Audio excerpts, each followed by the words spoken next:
Irungo Gazteluzar ikastetxera hurbildu gara, ikastetxean garatzen ari diren proiektu baten inguruan hitz egiteko, eta lehenik eta behin honetarako Ane Lizeaga irakaslea dugu gurekin. Konta iguzuan, nola hasi zen proiektu hau garatzeko ideia? Kaixo, egunon. Begira, proposamena etorri zen matemintegitik, Aritz Audikana da bertako mintegi burua, eta berak sortu zuen proiektuaren potoloena, ez? Berak parabolak eta lantzen dituenez matematikan, okurritu zitzaion, Gazteluzar gure ikastetxe ondoan dagoenez, erabiltzea bertako gudak, pixka bat, parabolak eta errealitatera gerturatzeko. Eta hortik hasi zen guztia, eta azkenean bihurtu zen STEAM proiektu batean, dela disiplinarteko proiektu bat, non ikasgai desberdinek parte hartzen dugun, honek dauzkan helburuak nolabait aurrera eramateko, ez?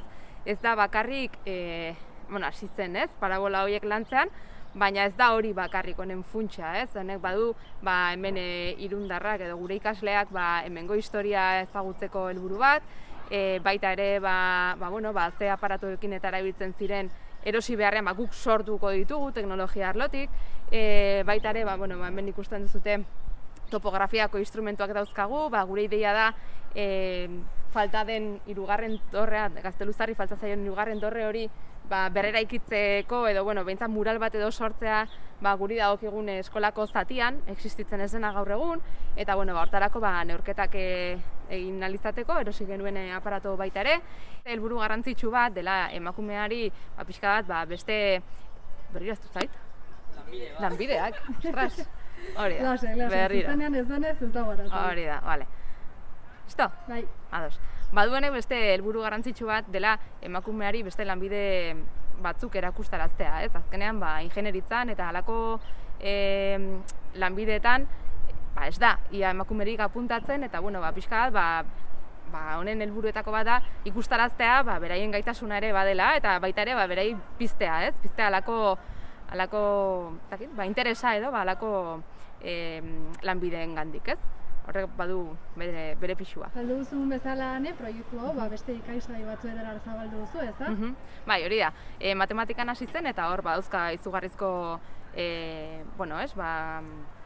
blokeatzen naiz pila bat, berriro. Lasai ez. Matematikan, euska, nola esan? Erabilerak, bale, bai. Bale, berriro errepikatu. Ados. Eta azaldu duzun moduan, ikasgai askotara zabaldu daiteken proiektua da, ez da? Bai, hori da, matematikan oinarritzen den arren, bertan badauzka erabilera pila bat, zabalduta dago teknologiara, bertan egiten direlako hori, ez?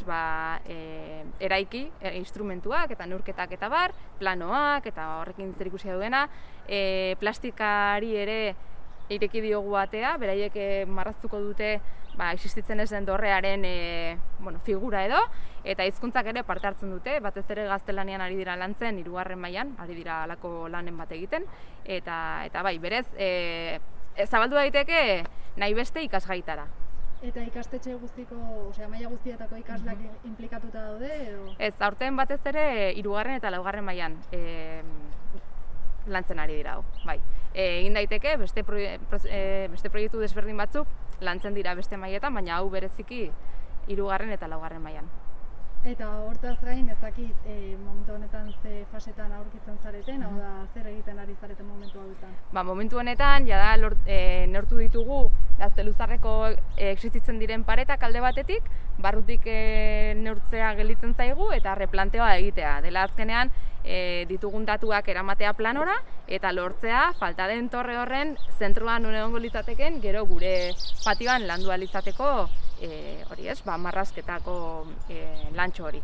Hori alde batetik, bestetik, jaurtigailuak eraiki dira pare bat, beste badaukagu bidean, baina hori eguraldi txarra egiten dunerako utzi dugu, taldetxo horrekin bari gara neurketak eta egiten, eta bestetik baita ere, hidrolisia lantzen ari dira, beste 4. mailako taldetxo bat, beraiek biogeoko arduradunarekin ari dira lantzen, eta bertan lortu dute da, hidrogenoa, eta ideia da, konbustible bezala erabiltzea, erregai bezala erabiltzea gure jaurtigailu horietan. Eta, bueno, hortxe ari gara, bidean ari gara, plastikakoak pixka batzai daude, ematen diegun zentrua, beraien prozesuan hasteko, baina bestela, hortxe, prozesuan gaude, bai, erdian gaude. Eta erraza izan zaizue, hori, liburuetatik aparte, proiektu hau garatzeko, denbora eta lekua ateratzea. Bai, ez da zaila izan, hemen badago ohitura hori pixka bat sartuta, bai, ikasgai askotan ez dago libururik gaur egun, irakasleak berak lantzen ditu materialak, orduan, batzuei beste baino gehiago, baina nahiko erraza izan da, nahiko eramangarria eta nire ustez oso aberasgarria da. Eta amaitzeko etorkizunari begira, datozen ikasturteetan ez dakit proiektu hau garatzen jarraituko duzuen edo bestelako proiekturik garatzeko asmorik duzuen? Printzipioz, jarraipen eman beharko diogu hasi dugun honi, aurten ez digu denbora emango, helburu guztiak bukatzeko tarterik ez dugu izango, ziur, bai? Beraz, aurten iristen baldin bagara replante hori egitera, pozik, ez? Hurrengo urtean bai jarraipen emango diogu murala bukatzeari eta ziur beste ate txikitxoak irekiko direla baita ere, honen inguruan, eta arlo historikoa eta matematikoak aurrera jarraituko duen moduan, ziur aski beste proiekturen bat sortuko dugu. Orain ikasleen txanda da eta horretarako Beñat Cabrero eta Iare Karrera azkagu gurekin. Konta iguzu, nola kontatu zizueten irakasleik proiektu honetan murgildu bat zinetela?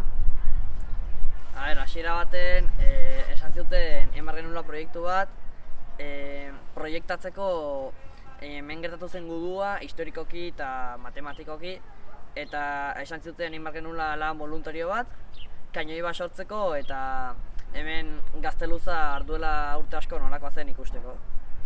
Hori da, azken finean ikasgai askotan irakasleek egin bantziguten sarreratxo bat beraien ikasgaiaren biztatik, ez? Adibidez, biogeon joan ginen aztertzera rimotak, matematikan esplikatu ziguten batez ere proiektu guztiaren esanahia eta hori berak esan duen bezala matematikako irakaslea izan delako proiektu honen ideia eskaini duena edo, eta orduan izan da ikasgai bakoitzarekin eman digute proiektuaren zatitxo bat eta guztia osatu. Hori, gu garela laugarren mailako ikasleak, eta hirugarren mailakoak egiten dute STEAM proiektua, baina praktikoki aztertzen dituzte idazlanak, historia eta gertatu ziren gertaerak, eta laugarren mailakoak eramaten dugu modu praktiko batean. Da borondatezko gauza bat eta daude 5 arlo uste dut.